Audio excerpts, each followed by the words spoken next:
मोहतरम नाजरीन, एक बहुत बड़े बादशाह थे जिसकी बहुत बड़ी सल्तनत और उसकी 7 बेटियां थी, मगर बेटा कोई नहीं था। बादशाह जब खुश होता था तो वो एक मजमा लगाता था और सभी से सवाल पूछता था, और जो उसकी सवाल का जवाब दे देता था उसे बादशाह मनचाहा इनाम भी देता था। एक दिन बादशाह बहुत खुश था और अपने 7 बेटियों से बुलाकर पूछता है कि मैं तुमसे एक सवाल पूछूंगा और अगर जवाब अच्छा लगा तो मैं तुझे मनचाहा इनाम भी दूंगा। और बादशाह अपने बेटियों से कहती है कि सब अपने कतार में खड़ा हो जाओ, इस सवाल का जवाब दो कि तुम किसका दिया खाती हो और किसका दिया पहनती हो। 7 में से 6 बेटियां कहती है कि अब्बा हुजूर, आपकी दिया पहनते हैं, आपकी दिया खाते हैं और आपकी ही वजह से ये हमारी शान और शौकत है। ये सुनकर बादशाह बहुत खुश हुआ और अपनी 6 बेटियों को मनपसंद चीज दे दी। और जब बादशाह की सबसे छोटी बेटी की बारी आती है तो उसकी बेटी और अपने किस्मत का पहनती हूँ और ये मेरा नसीब है। बादशाह ये सुनते ही अपनी छोटी बेटी पर गुस्सा हो गया और कहने लगा, एक कम बकत तूने मेरी नाशुक्री की है, तुझे इसकी सजा जरूर मिलेगी। शहजादी ने कहा, जो हुकुम अब्बा हुजूर। फिर बादशाह ने सिपाहियों को हुक्म दिया कि जा इसे एक वीरान जंगल में छोड़ आओ, मैं भी देखता हूँ कि ये वीरान जंगल में कैसे अल्लाह का दिया हुआ खाती है और कैसे अपनी किस्मत का पहनती है। शहजादी से तमाम जेवरात वापस ले लिए गए और उसे एक साधारण सा कपड़ा में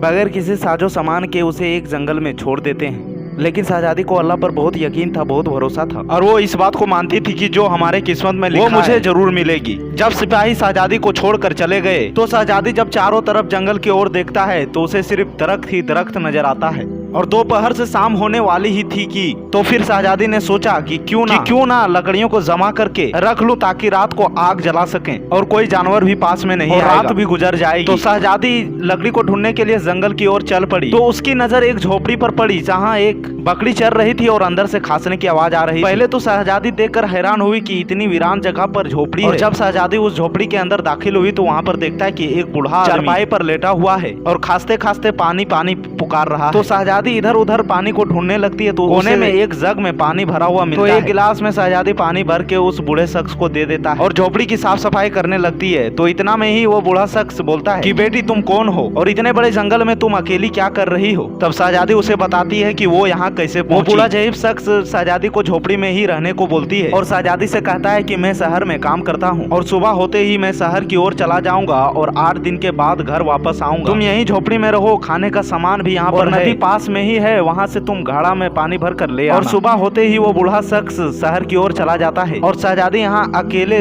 झोपड़ी की साफ सफाई कर बकरी का दूध निकालती है और आधा एक गिलास में बकरी का दूध को भर कर बाहर रख देती है, ये सोचकर कि रात को अगर कोई जानवर भूखा या प्यासा होगा तो दूध को पी लेगा, और खुद अंदर आकर सो जाती है। सुबह सवेरे जब शहजादी उठती है तो देखती है कि दूध का बर्तन खाली पड़ा हुआ है और पास में एक लाल हीरा पड़ा हुआ है जो देखने में बहुत ही नायाब और कीमती नजर आता है और पास में सांप की निशान भी मौजूद होते हैं। तो शहजादी को याद आता है कि बचपन में उसने सुना था कि जब कोई नायाब सांप खुश होता है तो अपने मुंह से वो एक हीरा उगलता है जो बहुत ही कीमती होता है, उसकी कीमत हीरे जवाहरात से भी ज्यादा होता है। शहजादी बहुत हैरान हो जाती है और दिल में सोचती है कि शायद सांप भूखा था इसीलिए उन्होंने दूध पीकर लाल हीरा मनी को छोड़ चला गया। और फिर शहजादी उस लाल को उस हीरे को रख लेती है। फिर अगली रात शहजादी एक बर्तन में दूध को रख देती है और अगली सुबह जब देखती है तो फिर देखती है कि एक लाल पड़ा हुआ। ऐसे ही करते करते 7 दिन गुजर जाते हैं और शहजादी के पास 7 लाल मनी जमा हो जाते हैं और उस दिन वह बूढ़ा शख्स भी आ जाता है। शहजादी उस बूढ़े को लाल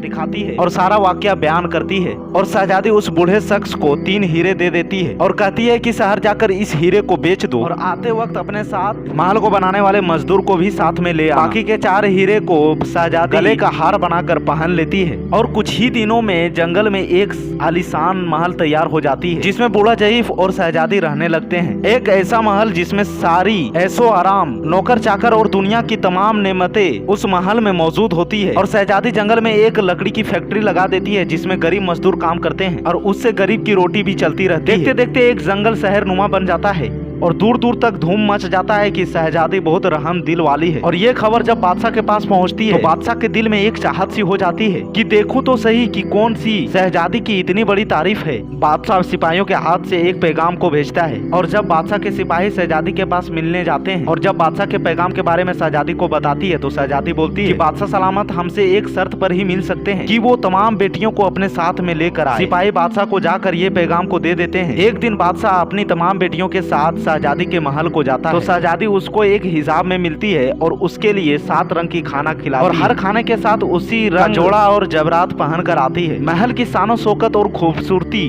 और शहजादी का अंदाज बादशाह को और बादशाह की तमाम शहजादियों को बहुत ही हैरान और बहुत ही मुतासिर कर देता है। आखिर में बादशाह ये शहजादी से कह ही देता है कि तुम मेरी बेटी की जगह पर हो और तुम्हारे कहने पर मैं भी अपने सारे बेटियों को साथ में लेकर आया हूँ, फिर हमसे ये पर्दा किस लिए। बहुत इसरार करने के बाद शहजादी ये कह देती है कि ठीक है, मैं तैयार होकर आता हूँ। तभी सब शहजादियाँ आपस में बात करने लगती है कि इतनी तो तैयार है, इतनी महंगे महंगे जेवरात पहनी है, अब और कितनी तैयार होकर आएगी। इतना में ही देखता है कि दूर से कोई पुराने फटे कपड़े में नजर आ रहा है और गौर करने पर बादशाह को ये नजर आता है कि ये तो अभी तक जिंदा है और कहता है मैं तो सोचता था कि इसे तो जंगली जानवर खा गए होंगे और मैंने जब सिपाहियों को इसकी खबर लेने के लिए बोला था तो उन्होंने बताया था कि वहाँ पर शहजादी का कोई नामो निशान नहीं है, तो ये कैसे मुमकिन है। तो बादशाह खुशी से जो मुड़ता है और कहता है कि शहजादी को बुलाओ और मैं तुम्हें शहजादी से आजाद करवा कर और शहजादी तुम्हारे बदले में मुझसे तेरी कीमत में मुझसे सारे बादशाहित मांग ले तो मैं देने के लिए तैयार हूँ। तो इतना में शहजादी बोलती है कि नहीं अब्बा हुजूर, मैं ही वो शहजादी और मैं कहा करती थी कि मैं अल्लाह का दिया खाती हूँ और अपने नसीब का पहनती हूँ, बस उसी अल्लाह ने मुझे कहाँ से कहाँ पहुँचा दिया कि आज मैं आपसे ज्यादा अमीर हूँ। फिर शहजादी अपना तमाम हाल को बयान करती है कि वो इस मुकाम तक कैसे पहुंची